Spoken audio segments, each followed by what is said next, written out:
मैं डॉक्टर दिनेश चंद्र खंडेलवाल, प्राध्यापक समाजशास्त्र विभाग, शासकीय कन्या स्नातकोत्तर महाविद्यालय उज्जैन। इसके पूर्व हमने संस्कृति का अर्थ, परिभाषा, विशेषताएं और संस्कृति के प्रकार के संबंध में चर्चा की है। आज हम संस्कृति के नियामक अंग अथवा उपादान के बारे में चर्चा करेंगे। प्रत्येक संस्कृति का निर्माण अनेक छोटी बड़ी इकाइयों द्वारा होता है। यह सभी इकाइयां एक दूसरे से संबंधित तथा एक दूसरे पर निर्भर होती हैं। इसी कारण प्रत्येक संस्कृति में एक संतुलन और संगठन देखने को मिलता है। संस्कृति का निर्माण जिन बहुत छोटी और बड़ी इकाइयों से होता है उन्हें संस्कृति के अंग या उपादान कहते हैं। इनमें 4 अंग विशेष रूप से महत्वपूर्ण हैं: संस्कृति तत्व, संस्कृति संकुल, संस्कृति प्रतिमान, संस्कृति क्षेत्र। संस्कृति के ये सभी अंग अपनी प्रकृति से एक दूसरे से भिन्न होने के बाद भी एक दूसरे के पूरक हैं। इन्हीं की संपूर्णता से एक संस्कृति का निर्माण होता है। संस्कृति तत्व क्या है? संस्कृति तत्व संपूर्ण संस्कृति के अंतर्गत वह सबसे छोटी इकाई है जिसको प्रकार्यात्मक दृष्टि से और अधिक विभाजित नहीं किया जा सकता। एम.जे. हर्शकोविट्ज कहते हैं, संस्कृति तत्व को संस्कृति की सबसे छोटी पहचाने जा सकने वाली इकाई कहा जा सकता है। जेकब्स तथा स्टर्न के अनुसार संस्कृति तत्व संस्कृति की वह आविष्कृत तथा हस्तांतरण कर सकने योग्य इकाइयां हैं जिन्हें किसी विवेचन या सैद्धांतिक अध्ययन के लिए पुनः विभाजित नहीं किया जा सकता। इसी संबंध में हॉबेल कहते हैं, एक संस्कृति तत्व व्यवहार का एक प्रकार अथवा इस व्यवहार से उत्पन्न एक भौतिक वस्तु है जिसे सांस्कृतिक व्यवस्था की सबसे छोटी इकाई माना जा सकता है। इन सब परिभाषाओं से ये बात स्पष्ट होती है कि संस्कृति तत्व संस्कृति की वह सबसे छोटी इकाई है जिसे और अधिक विभाजित नहीं किया जा सकता। यदि हम संस्कृति के अंगों को बांटने की कोशिश करें तो संस्कृति तत्व सबसे छोटी इकाई है। भौतिक तथा अभौतिक क्षेत्र में संस्कृति तत्व उन सभी वस्तुओं, व्यवहार के तरीकों, विचारों तथा प्रतीकों से संबंधित है जिनका प्रकार्यात्मक दृष्टि से और अधिक विभाजन नहीं किया जा सकता। उदाहरण के लिए, साइकिल अनेक अंगों में विभाजित की जा सकती है। जब हम साइकिल को अनेक अंगों में विभाजित करेंगे तो उसका एक अंग हमें टायर के रूप में प्राप्त होता है। ये टायर एक सांस्कृतिक तत्व है क्योंकि इसे और अधिक उपयोगिता की दृष्टि से विभाजित नहीं किया जा सकता। अभौतिक क्षेत्र में प्रत्येक वह विचार तथा व्यवहार का ढंग जिसे एक सांस्कृतिक अर्थ के संदर्भ में पुनः विभाजित नहीं किया जा सकता हो, संस्कृति तत्व कहलाएगा। इसे विवाह के संदर्भ में अगर समझने की कोशिश करें तो पाणिग्रहण संस्कार सांस्कृतिक तत्व है जिसे और अधिक विभाजित नहीं किया जा सकता। सांस्कृतिक तत्व के अविभाज्य होने का यह तात्पर्य नहीं है कि उसका और विभाजन नहीं हो सकता, वरन इसका अर्थ यह है कि उसका विभाजन होने पर वह उपयोगी या अर्थपूर्ण नहीं रह जाएगा। जैसे हमने अभौतिक संदर्भ में जब साइकिल के टायर की बात की थी, आप चाहें तो उसे और पुनः विभाजित कर सकते हैं, परंतु फिर वह टायर आपके लिए उपयोगी नहीं रहेगा। इसी प्रकार से जब हम विवाह के संदर्भ में पाणिग्रहण को देखते हैं तो पाणिग्रहण के की पूरी जो प्रक्रिया है उस पूरी प्रक्रिया को एक सांस्कृतिक तत्व कहेंगे, उसे और अधिक विभाजित नहीं किया जा सकता। सांस्कृतिक तत्व मानव के काम आने की दृष्टि से सबसे छोटी और आगे विभाजित न होने वाली इकाई है। सांस्कृतिक तत्व की इन सब चर्चाओं के साथ कुछ प्रमुख विशेषताएं स्पष्ट होती हैं। उसमें पहली विशेषता है, प्रत्येक संस्कृति तत्व का एक इतिहास होता है। प्रत्येक संस्कृति तत्व अपना एक इतिहास रखता है और इसकी सहायता से उस तत्व की उत्पत्ति और विशेषताओं को समझा जा सकता है। जैसे किसी मशीन के विशेष पुर्जे अथवा किसी विशेष धार्मिक क्रिया का अपना एक इतिहास होता है और उस इतिहास के संदर्भ में उसे समझा जा सकता है।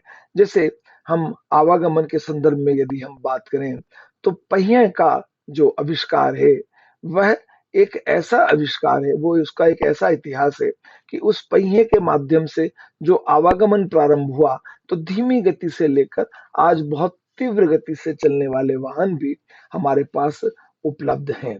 दूसरी विशेषता है, संस्कृति तत्व में परिवर्तन और गतिशीलता पाई जाती है।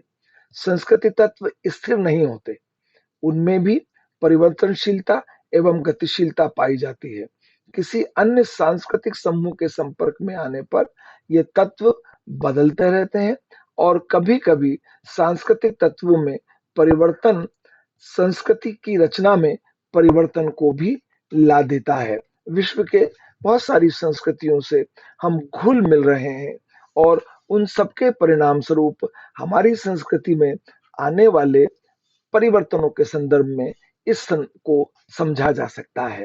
तीसरी विशेषता है, सांस्कृतिक तत्व पृथक पृथक नहीं रहते, वरन अन्य तत्वों के साथ घुल मिलकर रहते हैं।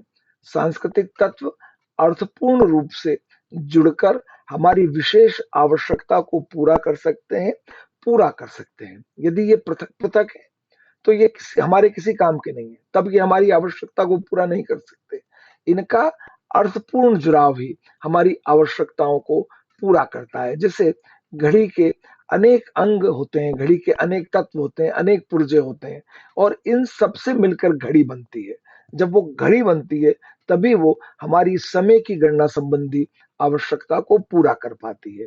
भौतिक और अभौतिक क्षेत्र में संस्कृति तत्व एक दूसरे से संबद्ध होकर ही हमारी विभिन्न मानवीय आवश्यकताओं को पूरा करते हैं। किसी भी संस्कृति का अध्ययन सांस्कृतिक तत्वों के सहारे करना सरल नहीं है, क्योंकि सांस्कृतिक तत्व एक दूसरे के साथ इतने घुले मिले हुए होते हैं कि उन्हें अलग अलग करके मूल्यांकन करना बड़ा कठिन कार्य होता है। दूसरा अंग है संस्कृति का, संस्कृति संकुल। संस्कृति तत्वों की प्रकृति एक साथ मिलकर रहने की होती है। किसी भी संस्कृति तत्व का पृथक रहकर कोई अस्तित्व नहीं होता।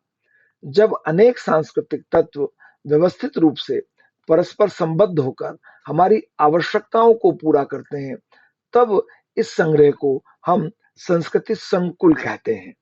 जिस प्रकार अनेक व्यक्तियों से एक परिवार बनता है, उसी प्रकार बहुत से संस्कृति तत्व मिलकर एक संस्कृति संकुल का निर्माण करते हैं। केवल संस्कृति तत्वों के ढेर अथवा मिश्रण को ही संस्कृति संकुल नहीं कहा जा सकता। विभिन्न संस्कृति तत्व जब एक व्यवस्थित क्रम में एक दूसरे से संबद्ध होकर उपयोगी बन जाते हैं, केवल तभी ऐसी संबद्धता को संस्कृति संकुल कहा जा सकता है। घड़ी के संदर्भ में हमने इसे समझा था अभी कि घड़ी के अनेक अंग जो हैं, अनेक पुर्जे जो हैं, वो सब सांस्कृतिक तत्व हैं। जब वह आपस में मिल जाते हैं तब संस्कृति संकुल का निर्माण होता है और घड़ी के संदर्भ में वह हमारी समय संबंधी आवश्यकता को पूरा कर पाते हैं। सदरलैंड और वुडवर्ड कहते हैं, संस्कृति संकुल अनेक संस्कृति तत्वों की वह संपूर्णता है जो अर्थपूर्ण संबंधों द्वारा एक दूसरे से गुथे रहते हैं। संस्कृति, इस परिभाषा के माध्यम से ये स्पष्ट होता है कि संस्कृति संकुल अनेक संस्कृति तत्वों की वह समग्र जुड़ाव है जो अर्थपूर्ण है और जिसके परिणाम स्वरूप हमारी आवश्यकताएं पूरी होती हैं। संस्कृति संकुल की प्रमुख विशेषताएं हैं। पहली विशेषता है, संस्कृति तत्वों का एक गुच्छा होता है। संस्कृति संकुल अनेक संस्कृति तत्वों के एक गुच्छे के रूप में कार्य करते हैं।